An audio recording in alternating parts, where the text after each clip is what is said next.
It is Tuesday on Daily Delivery. I am Michael Rand. Glad to be back for another day. Hope you guys are as well. Thank you for listening once again. Good show coming up. Andrew Krammer from the Tribune will join me here in just a few minutes to talk Vikings, film review of Joshua Dobbs and his performance on Sunday, what he did, what the Vikings were able to do, and how that might look going forward, assuming he is going to be in line to start again, which seems likely based on how he performed, where it seems like Nick Mullins is at with his injury progression, and Jaren Hall being in concussion protocol. So some interesting kind of perspectives on that from Andrew. And we'll also look at the bad running game, some of the stuff the defense has been doing lately with blitzing, not blitzing, and things like that. So we'll get to that in a little bit, as well as some excellent Vikings poetry off of, again, what a wild, wonderful, fun game that was on Sunday. 5-4 now. They went 4-0 without Justin Jefferson, 1-0 so far without Kirk Cousins. I don't quite know how they're doing it, but they're doing it right now. Maybe they're determined to stay on pace, at least theoretically, with last year's 13-4 team. Not quite where last year's team was at this point, but they have still only lost those 4 games, even after starting 1-4. Speaking of wild and wonderful, though, what did I miss? Wolves game last night was the thing we got to start with, because they beat the Celtics 114-109 in overtime, and it's the kind of game where you're tempted to make too much out of it, but you're also not sure if you're making too little out of it, if that makes sense, right? It's a regular season game. It's the 6th game of the season. It mattered more to the Wolves, certainly, than it did to the Celtics, I think. And what I mean by that is not that Boston didn't want to win, not that Boston wasn't playing hard. They certainly were. But Boston has been to places that the Wolves haven't been yet. So the 6th regular season game to a team that is expected to compete for a championship this season and has competed for championships for many seasons already in the past. A 6th regular season game means less to them than a team that is trying to get to that level or trying to get to the level before that level. So that's the point I want to make right off the bat, that this game means more to the Wolves than it did to the Celtics, just as the game a couple games ago against Denver meant more to the Wolves than Denver did. Denver, of course, wants to win. They hadn't lost yet, nor had the Celtics, but they won the championship last year. A regular season game this early in the season doesn't mean as much to them in terms of proving themselves or having some sort of significance. That said, don't want to take anything away from this game in particular and the significance of beating 2 of the best teams in the NBA on the same homestand when both of them were undefeated. That is a significant achievement. And I think both those games were significant in their own right. Denver was a game where the Wolves got a big lead and maintained it. Kind of not coasted, but had a comfortable margin all the way through and were able to withstand anything that came their way and really just, kind of eased into a very kind of confident, comfortable victory. The Celtics win was nothing of the sort. It went to overtime. There was a lot of, tough defensive possessions on both sides. Baskets were hard to come by. It had a certain atmosphere that felt more like April or May than early November. And again, it's not April or May. It's not a playoff game, but it had some of that intensity, especially in the fourth quarter and overtime, where both teams were locked in. Both teams realized that, hey, this feels different. We're both trying to win in a way that maybe we wouldn't normally try to win this early in the season. And the Wolves, to their credit, won this game. And how many times in the past would we have looked at this game and the Wolves would have lost by 2 or 3, and we would have said, man, they went toe-to-toe with a really good team, but they came up short. They're really close, though. They're right there. If they can do X, Y, and Z, maybe sometime in the future, they can win a game like this. Well, they won a game like this. And again, what's the significance? I don't know. It's one game. It's a game that goes in the win column. They're 4-2. It's been a really good homestand so far. They can make it an excellent homestand with a win on Wednesday against New Orleans. But the significance of it to me is this. They win the game. They're 3-0. They've beaten 2 really good teams on this homestand and a Utah team that they should beat and handled in a perfectly kind of workmanlike fashion, a good, consistent effort. Feels to me like a lot of things are coming into place, too. Ant had another great game. He is stepping into that clear number 1 role. If there's any if there was any doubt about it coming into the year, and I don't really think there was, he is coming into that role now. Jaden McDaniels feels like he's coming close to being in the big three, and that's significant in a couple ways, and I'll get to that in a minute. He's making big shots down the stretch. He's defending guys left and right, which is no surprise. Ant called out Jaden at the end after the whole thing was over in the locker room afterwards, called out Jaden for his defense and said he was the reason they won the game. Here's a clip of that.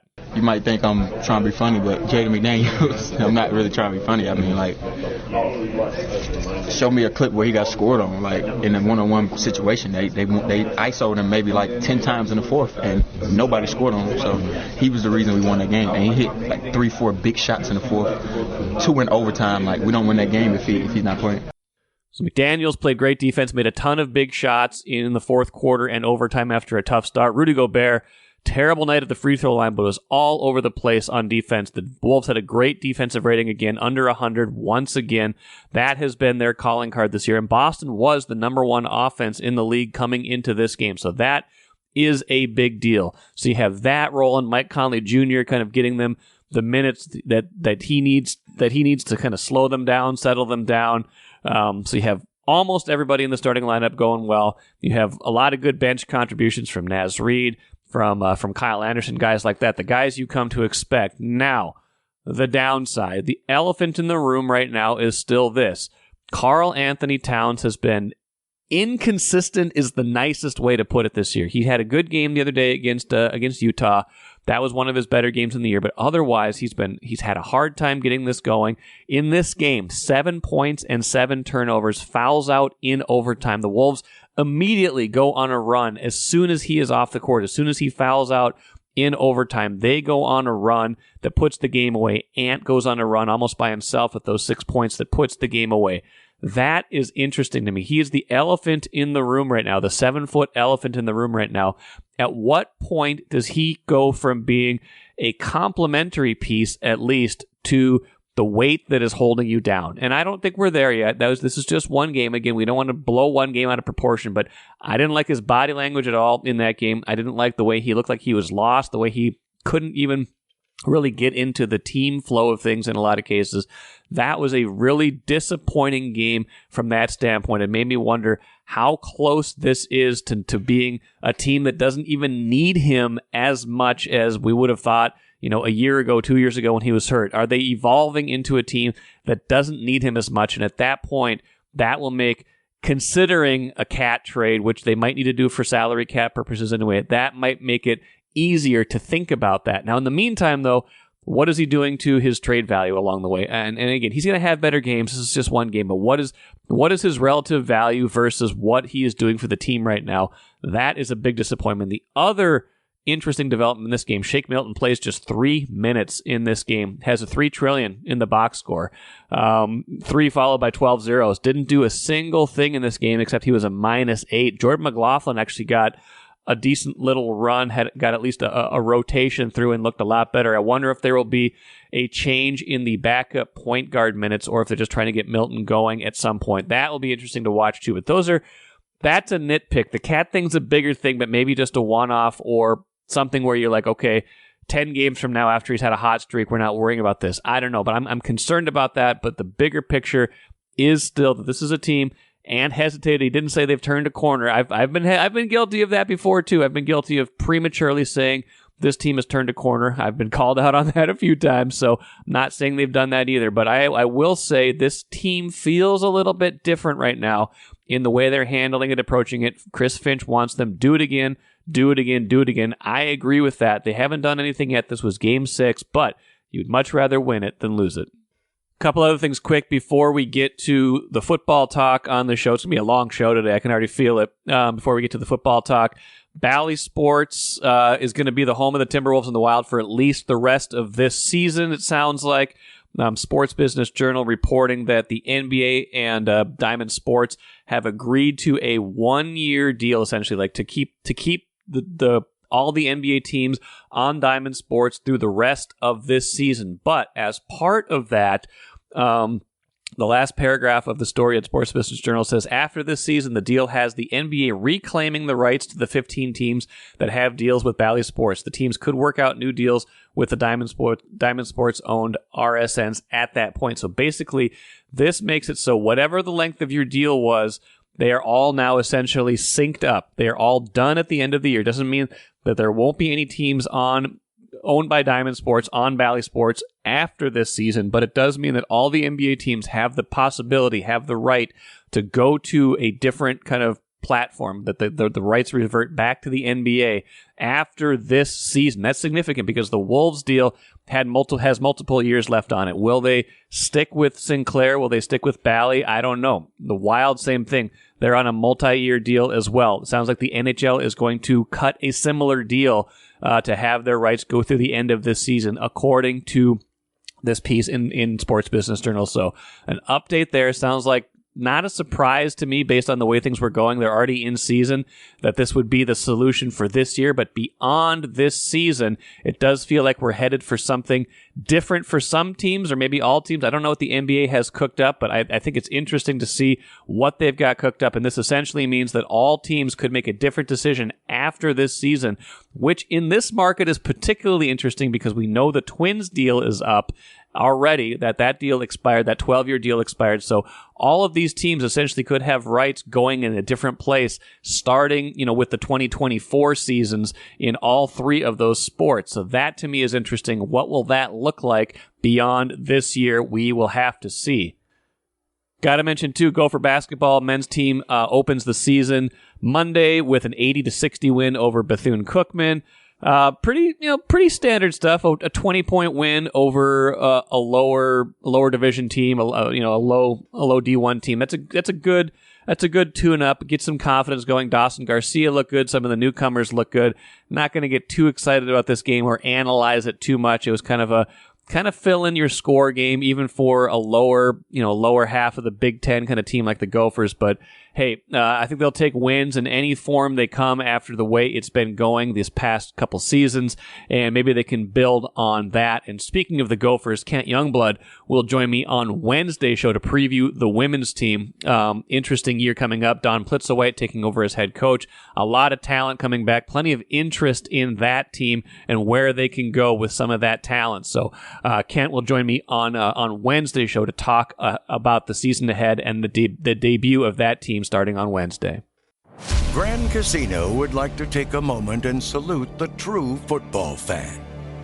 The passion, the hope, the anticipation, that incomparable feeling of winning. Grand Casino would also like to take a moment to remind you that you can find all that anticipation, thrill, and winning at Grand Casino. Grand Casino, let your story begin. Let's bring in Andrew Krammer to review the film. A lot of new film to review, Andrew, from that 31-28 Vikings win over the Falcons. Jaren Hall starts the game, gets knocked out. I thought he looked pretty good early on, moving the ball, especially on that, the scoring drive that he got knocked out on. Joshua Dobbs comes in. It looks like the Josh Freeman game all over again for a little while, because he looks like he looks like the guy who they got 5 days ago. He's, strip sacks, safeties, like it looks like the game is going to get out of hand, but the defense keeps it close, and then he turns it around, ends up winning the game for them. Andrew, I don't know how much the film tells us at this point, but what did you make of his performance after, essentially being with the Vikings for 5 days and being in the building for even less than that? Yeah, it was just all the more remarkable watching it back and seeing what he was able to accomplish, considering how rudimentary the offense got, considering how he's talking about learning his teammates' names. He's learning the cadences that they normally go through with the offensive line. For the entire team to get through what they did without a ton of operational penalties, for them to look competent at times, and most of it had to do with his legs and moving around and the mobility. He responded to pressure so well after getting just destroyed right out of the gate with the safety that you mentioned, and then he gets the 2 fumble recoveries. It's so easy to forget how it's David Quessenberry starting at left tackle instead of Christian Darrisaw. It's Dalton Reisner starting at left guard, a guy who got here at the end of September. There was just so much change in this group, and they kind of had to play backyard football a little bit, where O'Connell's calling some plays, knowing that my guys in the huddle are going to have to tell him, here's what you have on this half of the field. Here's what you have on this half of the field. And credit Dobbs for being able to retain that and on the fly, even if he couldn't read the field and get the ball out, he still found ways to make plays. And a lot of those scrambles that you saw, especially the fourth down one at the end, you're used to seeing that against the Vikings, not for the Vikings. And that was, it was remarkable to see. And it was a credit to so many people, including Josh Dobbs. Now, that was one thing I'd mentioned to you last week when we did this segment. We didn't know who the quarterback was going to be at that point because they hadn't made the trade yet, but we knew it was probably, it was a good chance Jaron Hall was going to start, and there was a decent chance they might get someone in a trade, and whoever they started was probably going to be more mobile than Kirk Cousins. And obviously, whoever they were going to play on Sunday wasn't going to be the same quarterback, same passer, didn't have the same arm talent, didn't have the same experience as Kirk Cousins. But I was curious, even before the game started, to see what that offense might look like with that added dimension of being able to run the ball. And you saw Hall take off a couple times in the scramble, unfortunately injured on one of those plays with the concussion. Dobbs carries 7 times for 66 yards. Like all of their scoring drives with Dobbs, all 3 touchdown drives and a field goal drive were extended or, finished with the one that was a touchdown scramble by, gains of 10 yards or longer. You mentioned the 22-yard scramble on 4th down. He had the one right before the half that was critical. They got picked up like a 3rd down when he eluded some guys and dove to like the 2-yard line. They got in the end zone instead of having to settle for a field goal there. Like, what do you make of his ability to do that and the, how that offense looks when they have a guy who can do that? Well, it's such a cheat code, right? And yes, and they haven't had it for a while.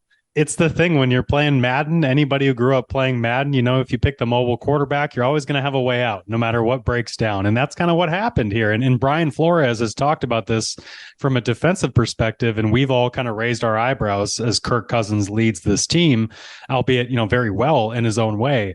Brian Flores has said, I think quarterback mobility is very important because it's very difficult to defend for anybody. When you've got that added element, defenses are constructed to do 11 versus 10. We need to guard your 10 players or account for them versus our 11. And when you get that quarterback mobility, it evens the playing field and it creates a void that defenses often, especially Dobbs, who's coming in off the bench, wasn't starting. As much as he wasn't prepared for the Vikings, the Falcons were not preparing for him as much. That was something that they clearly were not prepared for. And frankly, I thought the Falcons were poorly operated from the jump. I thought Jaron Hall and O'Connell came out firing. I really liked the plan out of the gate. Even though the run game was awful, they were still getting some of the play action passing. The Falcons weren't selling anything defensively. They just sat there in single high and then forgot to cover Alexander Madison on a 40-yard pass down the field. Yeah. There were so many things that the Falcons did that were head scratching. To the Vikings' credit, with keeping penalties low, operating cleanly outside of the running game, they were able to take advantage of that kind of stuff. And it's huge when the quarterback can run the way he did, and especially when a defense is doing very little to account for it. And even when they did, Dobbs was able to evade defenders pretty easily. So is his success, he hadn't even taken a snap from Garrett Bradbury. He, was very new to the playbook.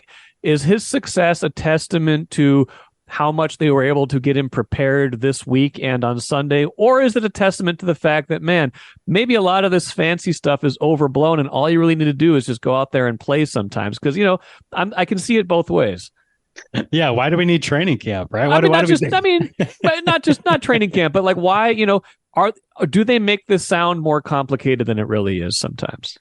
Well, I think this was a scenario where I think if you run this through a simulator, perhaps Josh Dobbs and the Vikings are not winning this game, 8-9 times out of 10. And they happen to, because again, they played an incredibly clean game that normally does not happen. Normally you've seen it, Vikings fans, you've seen it the first 7-8 weeks of the season. Normally you were dropping passes. Normally you were getting penalized. Normally you were fumbling or creating turnovers. And they did have those moments that they overcame with Dobbs, but normally you have more of those when you're missing this many key players. They played a very good game. They played a better game, the players who were on the field, than they've played at times in full games against the Buccaneers, 49ers or against the Panthers, where they had to eke that one out. This was much more of a complete game from a skill player standpoint, from everybody performing. And those are the things that came together for them. Now, this is where it gets harder, is where the New Orleans Saints see all that with Josh Dobbs. They're going to orchestrate a plan that tries to curtail his mobility and tries to make him throw the football. So the pendulum's going to swing backward, where they're going to be expecting Josh Dobbs. They're going to plan for it. And you're going to see what their plan is and how that stacks up, where the Falcons were clearly unprepared for Josh Dobbs running wild the way that he did. So I think it'll be difficult for him to continue it the way that he did, but his mobility will be a factor every single play, and you're still going to see the Vikings benefit from it. And it's going to be just a breath of fresh air for people who have been watching kind of, an immobile pocket for a long time. Where do they go from here, though? I mean, you could say this was kind of a one-off game, and it's going to be hard to repeat. We assume that Hall will clear concussion protocol at some point here. Nick Mullins is eligible to come off of injured reserve soon as well, as soon as next week. Like, how do you think the quarterback room shakes out? Did Dobbs do enough that he should just be the starter no matter what next week, or how do you think this plays itself out? I would assume it's Josh Dobbs, because right now Jaren Hall, as you mentioned, is in the concussion protocol. It is going to take him a minimum of 3, I believe, days to come out of that. And so he's going to most likely have to miss Wednesday's practice. Earliest I think he can come back is Thursday on a limited basis. Are you going to bring out that rookie quarterback when he's already missing one of your key game planning days on Wednesday? And the way that Josh Dobbs just played and rallied the locker room, rallied the team, he's got the entire NFL talking about this guy and this team right now. I think he earned it. And the wild card right now is Nick Mullins' health and that back injury. But because of the uncertainty that Kevin O'Connell has discussed, and behind the scenes, they are just as uncertain about when Nick will be ready to play, I would have to guess it's going to be Josh. Nick Mullins is eligible to return from IR and can practice this week. Same with Justin Jefferson.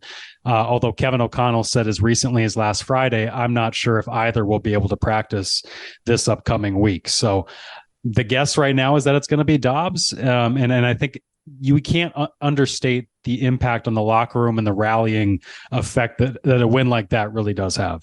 What if neither one of those other guys can go? Do they need to elevate somebody else? I mean, Sean Mannion. I mean, Mannion would be the number 2. Do they need another quarterback to bring in another quarterback this week, because they don't have? I mean, right now they have 2 healthy quarterbacks that we know of. Yeah, and they'll need a new emergency quarterback. That's what I'm saying. Yeah, they didn't even have Mannion active. Like, there was nobody behind Dobbs yesterday or on Sunday. The Fox broadcast reported that Cam Akers was the emergency quarterback. Yeah, and then he got hurt. So what would have happened? Who would have been the emergency quarterback then? Like Jordan Addison? I don't know. Like Kevin O'Connell mentioned, or that had said that Akers suffered an Achilles injury. So that is going to, get rid of him. They got to come up with a new, kind of DEFCON, hit the red button option. And then, I would believe Sean Mannion would be brought up to be the backup if they needed to. And that's the situation if you don't have Jaren Hall, and then if Nick Mullins can't play, as you said. So I wouldn't be too shocked if we're seeing a Sean Mannion activation if Jaren Hall is unavailable. Yeah, I mean, all of this is just wild, because you had 5.5 years of Kirk Cousins not missing any game due to injury. He missed the game for COVID. He missed the game at the end of 2019 when they were resting everybody and they were kind of locked into their playoff spot. But he's been healthy his entire career. This is brand new territory for them. And it's just one game. This glimpse that they got of kind of how they live without Kirk Cousins. So what do you think they think after one of 9 games without Kirk Cousins? Well, I think they see a lot of exciting things to build on with Dobbs' mobility. I mean, that is the thing that they're probably going to try to harness. As much as I talk about New Orleans now game planning to stop it, the Vikings are going to be able to game plan for it in a way that they weren't. This was all improvised. Dobbs was very much flying by the seat of his pants and kind of living off of instinct and reacting to what was happening. Now they can roll him out more. They can design things with that mobility. Maybe we see a zone read to try to help out the running game, but how much do you want to put your quarterback in harm's way when you're already dealing with as many injuries as you are? So there's a lot of things to consider, but I do think that if you've got Dobbs under center, you're content with him moving forward as the guy, they're going to start to kind of draw on the back of napkins and blow out plays that they've already got and expand them with Josh Dobbs and figure out how they can curtail that to his strengths. And it's going to be exciting to see. And you're going to see moments like you saw in the third quarter or second quarter where he's getting tackled for a safety, he's fumbling. It's not all going to be exciting wins. I doubt he's going to rattle off, a 6-game win streak here. There's a reason he's a journeyman, but it was an incredibly exciting moment on Sunday, and it gives you hope that this team can be somewhat relevant. Honestly, even more so than I think Jaron Hall could do for them, even though he had moments on Sunday before he went down. Cardinals have to be trying to lose at this point, right? They trade this guy after he's been starting for them, and they were 1-7, so it's not like he was lighting up the world, but his quarterback play wasn't the real problem for them. He was like 19th in total QBR going into the trade. Number 1 in total QBR this week, by the way, in the entire NFL. I think he's like 17th overall now, but they play Clayton Tune, who just like absolutely gets obliterated in his first start. I don't know. It's just the timeline and just the fascinating nature of a guy like getting traded to Arizona right before the season starts, having to learn an entirely new playbook there, starting the first half of their season, getting traded, then all of a sudden has to come in here. Like, I can't remember anything parallel to this. There's really not much. Yeah, Dobbs mentioned at his locker last week, this is going to be a great story to tell someday. And it really is, because, you don't see this very often, where I believe it's 5 teams in the last calendar year. He spent 16 days on the Detroit Lions practice squad. He went to the Titans and started his first NFL game less than a year ago. This guy had been in the NFL since 2000, I believe, 19, and he had not started a game, 17, with the Steelers, and had not started a game until last December. And all of a sudden he started for 3 different teams. Him and Baker assuming he starts Sunday, him and Baker Mayfield will be the only quarterbacks since 1950 to start for 3 different teams in one calendar year. And those guys did it within the same calendar year. Yeah, essentially. That's amazing. It's a wild ride for him. And the Cardinals are clearly trying to lose. Josh Dobbs' only crime, and ironically, his only crime for getting traded a third time, was that he was doing too well and beat the Cowboys and was going to maybe threaten their stance as the number 1 overall draft pick. Couple more things before I let you go. A couple non-Dobbs things. He was not helped much by the running game, nor was Jaron Hall when he was in there. It continues to be a problem. I imagine it gets even harder when there's less keying in on the quarterback. Like the pass game is not what it was, and we don't know what KJ Osborne's status is. We still don't know what Jefferson's status will be for next week. But like, if you can't get the running game to get going, and it's even harder now to get it going, no Cam Akers, offensive line a little bit in disarray. Like, how does that impact what they try to do? And how do they try to get this going when it hasn't been going all year? Well, I think they're going to have to bring in a running back. I don't know who. The trade deadline's gone. It's, Leonard Fournette even is signed, even though he was unsigned for months. Play Ty Chandler some. What's the problem here? Play Ty Chandler. Behind the scenes, there is concern about Ty's reliability between the ears to line up in the same spot to not get penalized. Maybe that's not the best thing next to a guy who's been here for 5 days. I get that. There is. Well, they might not have a choice though. So Kene Nwangwu was a healthy scratch, which tells you how coaches are feeling about him. So you've got 2 running backs behind Madison now that coaches already were hesitant about putting out there. I do wonder if there's going to be some kind of practice squad, a guy that they pluck off of somebody else's practice squad to come in and help for this active roster, because they desperately need some help, and they've desperately needed some playmaking for some time. And as good as Cam Akers can be in spurts, he was not offering that reliably, at least not in the schemes they were trying to use him in. And then Alexander Madison has just not been creating behind the line. No. He's available, as a receiver, and when he gets a full head of steam, he can be dangerous. But he's too often stopping his feet behind hesitant and unstable blocking, and he's just not looking comfortable back there. So to answer your question, I think fresh blood from somewhere. The Kwesi is going to have to be looking at practice squads to try to find somebody, because they need a body and they need production. Yeah, they do. Well, like you said, maybe they can get some zone read stuff going. But yeah, they need something back there, some fresh legs, somebody that neither of those running backs looked very good in that game against Atlanta. And I get it. It's not just them, it's the line. I don't know if we're like dividing the blame, who gets more than 50%, but feels like a pretty equal share at this point, that the running backs aren't doing enough, but the line isn't doing enough to help them either. But I don't know. Let's shift to defense really quick. They gave up 28 points, 26, I guess, technically, because 2 were from the safety. I thought they did well to obviously hold in some situations, especially after some of those turnovers, to hold Atlanta to field goals instead of touchdowns, kind of kept that game close. But not a ton of blitzing in this game from what I could see. They would show a lot of those 6 and 7 man, standing up at the line looks, but they would drop a lot into 3 and 4 rush and 8 or 7 or 8 back. Yeah, and that was to the cost sometimes of the pressure. It would seem that Taylor Heineke had a lot of time to throw in moments when he found Kaderil Hodge or found Kyle Pitts over the middle for some of those big gains.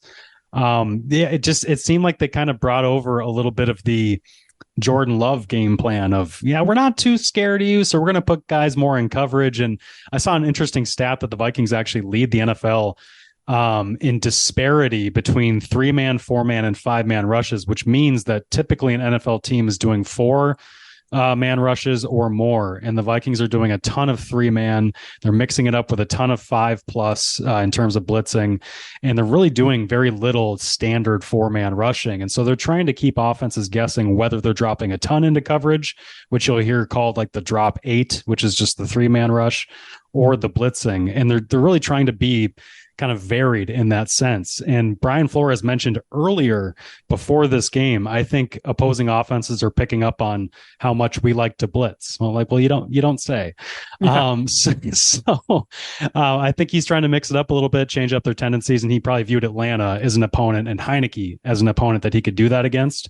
And hey, they paid a little bit because their coverage is still, not locked down, as it were. No, it did pay off, though. I think with the Byron Murphy interception in the fourth quarter, they finally baited Heineke into a bad throw, and that was the pick that turned into the field goal that gave them the lead, until Atlanta just ran it straight down the field and took the lead before the Josh Dobbs heroics. But yeah, I was surprised that they didn't come after Heineke a little bit more. He is fairly mobile. He can do some stuff with his legs, but it looked like when they made him uncomfortable was when they were better off. And there was a lot of 3rd and longs that got converted where I was like, man, would have been nice to bring 5 or 6 there instead of dropping back and letting him pick apart that zone. Although when Heineke comes out throwing like gunslinger, risk taken, the Vikings were getting hands on passes pretty early in that game. If you're Flores, you're thinking, you know what, this guy might just give us a turnover. We might not have to take it. And they did eventually. I think Cam Bynum made a great play where he broke on a kind of middle over the middle break and route from deep coverage. He continues to make those kinds of plays. And that's going to be good for them in terms of the development of him, Metellus, and some of these young defenders, even though we see the ups and downs with other guys like a Caleb Evans. Well, plenty to learn this week. I mean, we're going to learn a lot of injury information this week. That's kind of going to be a lot of the updating. We'll find out for sure who the starting quarterback is. I mean, these are questions we barely had to answer for a long time, but here we are. What a week. I'm sure we'll learn more about Joshua Dobbs as well, a guy whose story is just unbelievable, and maybe the next in line for all of these kind of weird Vikings mid-year quarterback switches who end up catching lightning in a bottle. I don't know. Maybe he's the next Case Keenum. We'll just see. Maybe we'll be talking again in January at the NFC Championship game. Wow. Let's hold on that one. We'll see. But Andrew, appreciate it as always. We'll talk to you next week. Thanks, Mike. Appreciate Andrew as always, and appreciate his colleague Ben Gessling as well. We'll do an Access Vikings podcast, the three of us, on Wednesday. In the meantime, go check out Ben's really good piece on kind of how Kevin O'Connell and Josh Dobbs worked together on Sunday to kind of maneuver that plane to a safe landing and secure a victory in that game. It's pretty interesting stuff, complete with some good inside information, some insights. So go check out Ben's story on StarTribune.com and listen to the Access Vikings podcast on Wednesday and then the mailbag edition on Friday. It's time for some Vikings poetry on Daily Delivery. joyous poems, I would imagine, today. They've been kind of joyous lately in general, although last week, of course, tinged with the unknown of what would happen of the Vikings season when Kirk Cousins was injured late in that win over the Packers. Keith, I guess all we had to do was wait and find out, because Joshua Dobbs to the rescue, just as all of us predicted. Even when we recorded this last week, they hadn't even traded for Joshua Dobbs. We had no inkling that he was even going to be anywhere near this field. It took a weird set of circumstances, and yet here we are. Isn't it ironic that your least popular segment is going to be your most joyous this week? It is ironic, don't you think? Let's hear Vaiku number 1, please. An apparition haunted the field Sunday. Ghost of Case Keenum. It's the first name you go to, right? It's like, I did a blog post last week kind of about all these like weird charm. Mr. Fancy Writer Man did his blog post. I did a blog post. I did a blog post. That's what I do. I write and I do this podcast. It's my job. Sometimes I can't believe it. But it's, all these Viking seasons in the past, these weird Viking seasons that have been kind of rescued by guys who didn't start the year as a starter. Case Keenum is obviously the biggest one, but you think about like Randall Cunningham in 1998. He was not the starter going into the year. It was Brad Johnson, and then Johnson gets hurt. He was the biggest one. He was the big. Case Keenum was maybe the biggest surprise because nobody had ever heard of him. Right. But yes, you're right. Randall Cunningham is by far the clearest example of exactly what you're talking about. And it's just, it's kind of nice just to every now and then, right? Just to see a success like this happen. Yeah. And it may be just for 1 week. Right. You and I have watched enough football over the years. We've seen a million quarterbacks have 1 or 2 great games before they're back out of the picture. We've seen it happen to the Vikings more than once. Oh yeah, for sure. Right.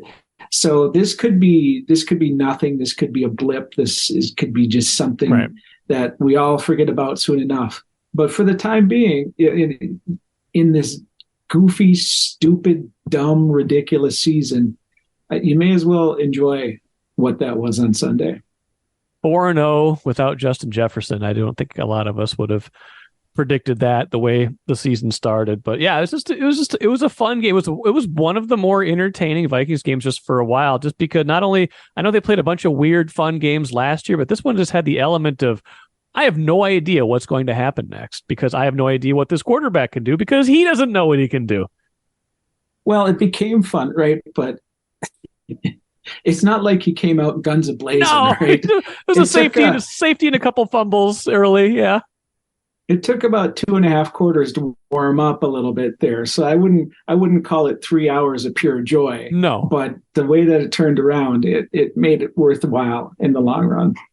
Okay, Vaiku By the way, please. How awful would it be to be an Atlanta fan today? Oh, you just lost to Joshua Dobbs. Stupid. And they defended him awfully. They had, I mean, I guess you weren't game planning for him, but you probably had to know, like, even one of their defensive backs, I think, said, yeah, we knew he was going to run to his right. Like, you didn't stop it a single bit. Like, what were you doing out there? Like, this guy doesn't know the playbook. All you got to do is contain him, and you probably win that game. But they didn't. Yeah, well, too bad. Yeah, too bad. Vaiku, anyway, please. number 2. Yes. Was it a dumb way to get to that final score, or the dumbest way? Yeah, 31-28 is not exactly an uncommon football score, but you're right. They got there because Atlanta had a safety, but then missed a 2-point conversion, right? Is that what happened? If I'm not mistaken, right, the way that it sticks out into my mind, at one point that game was tied 21-21. Okay.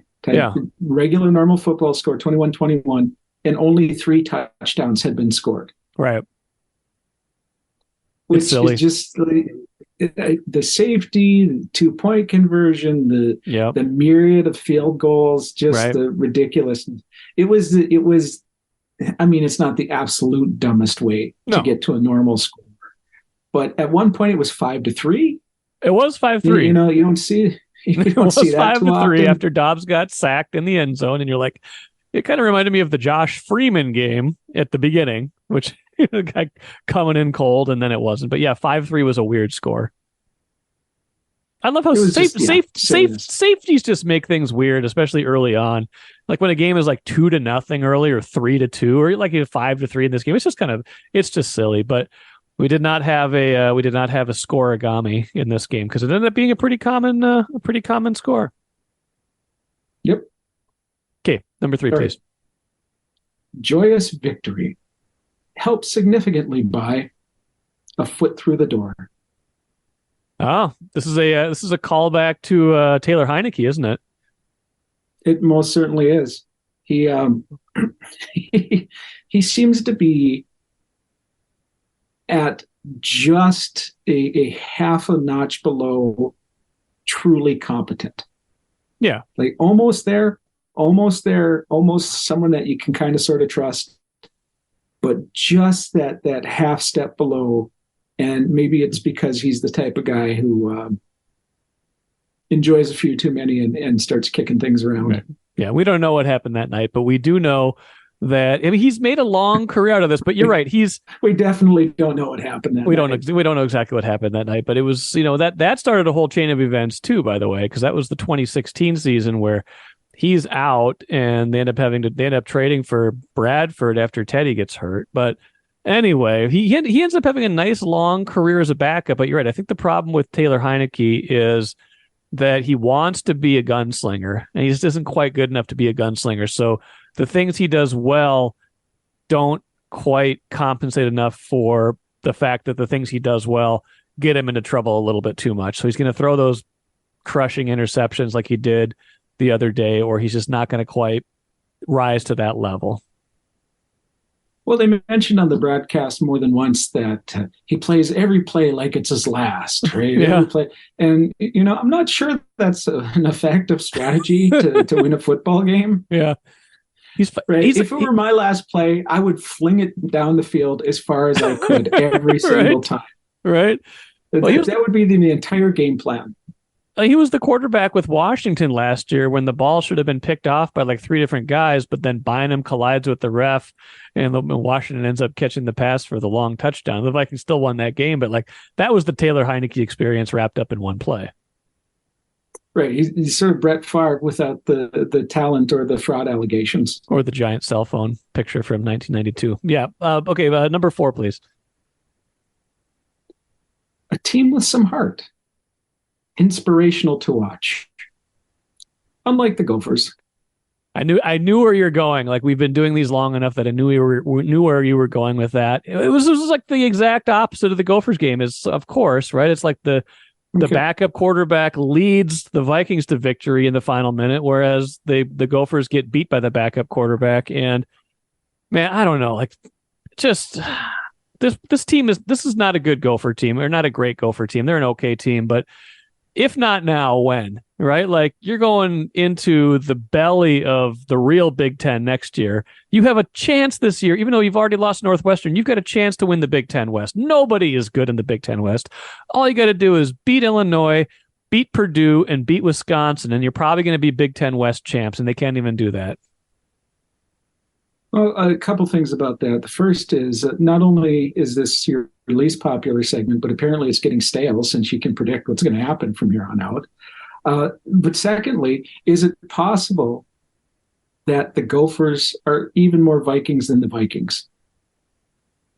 They certainly are finding some interesting ways to lose now. That's for sure. And that's what happens when you play not to lose, right? Like this is kind of PJ Fleck. Like you've talked about it. Royce's talked about it. Like it runs completely contrary to who you think he is and who he presents himself to be. His coaching strategy is completely opposite. It's safe. It's to the vest. It's like, we're going to do everything possible to kind of maintain this thing we have instead of, accelerating onto this thing we have.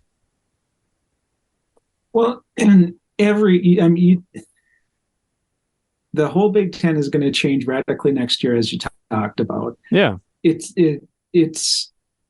They will have absolutely no hope after next year. No. Just none whatsoever, because they are not one of the blue bloods, and you cannot crawl into that class unless you do some truly awful things. And I don't know if and even if you do truly awful things, there's no guarantee that you're going to crawl into that class. Are you suggesting? Are you suggesting they go? You suggesting they go steal some signs like Michigan did? Well, is that what you want them I'm to just saying. I know people hate the NCAA, and I can understand why.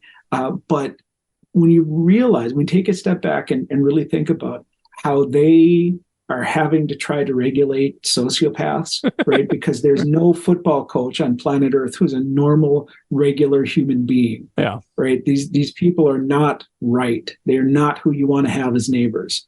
Right. You realize that maybe they have a real difficult job there. But the bigger point is that throughout the Fleck era, they have had multiple opportunities now to take that next step. Yes. And to be just even for 1 year to be bigger than what they normally are, to have that level of success. And even in that magical 11-2 year, right? Yes. They couldn't pull it together to win the Big Ten West. And so PJ Fleck is the younger, hipper version of Glenn Mason, right? We're just not taking that next step.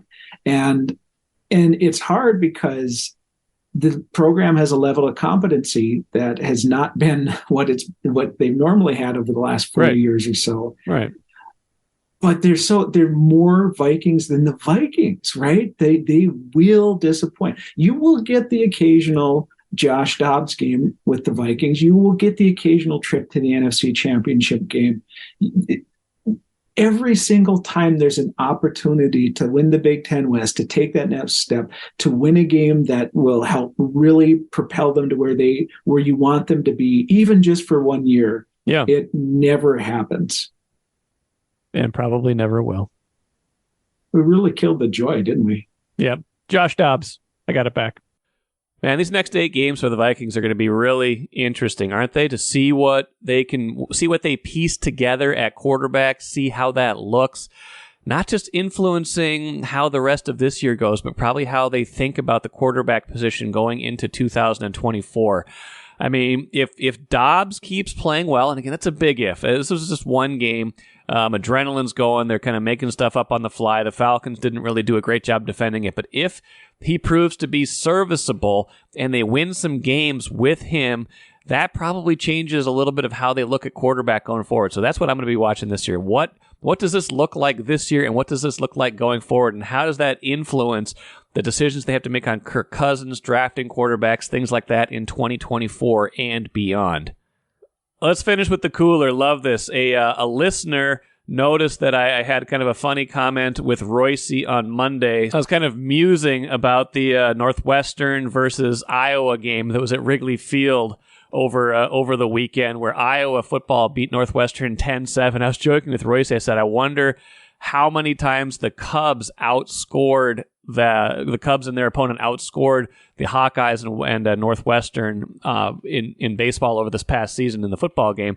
And Weston Johnson from Twitter went ahead and found that number. He went and looked it up. He said, inspired by an offhand comment made by Randball during today's Daily Delivery podcast, I looked up the highest scoring games at Wrigley Field in 2023.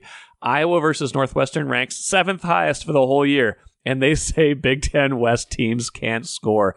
That was awesome. The Cubs and 6 other teams teamed up to score more than 17 runs on 6 different occasions. The Cubs were the winning team in 5 of those games, including a 20-9 win over the Reds, 29 points scored. That would be right around the over-under line for most Iowa games for the rest of the year, 29. So Iowa and Northwestern scored 17. The Cubs and their opponent outscored them 6 times this year. So only the 7th highest scoring game at Wrigley this season. Thank you, Weston, for that essential, awesome piece of information. And that will do it for today. Like I said, Kent Youngblood on tomorrow's show. Plenty of good stuff coming up later in the week. Expecting to have Chip Scoggins on as well for a special appearance on a really cool story that he is working on. So listen for that as well. Until then, I'm Michael Rand, back at it again tomorrow.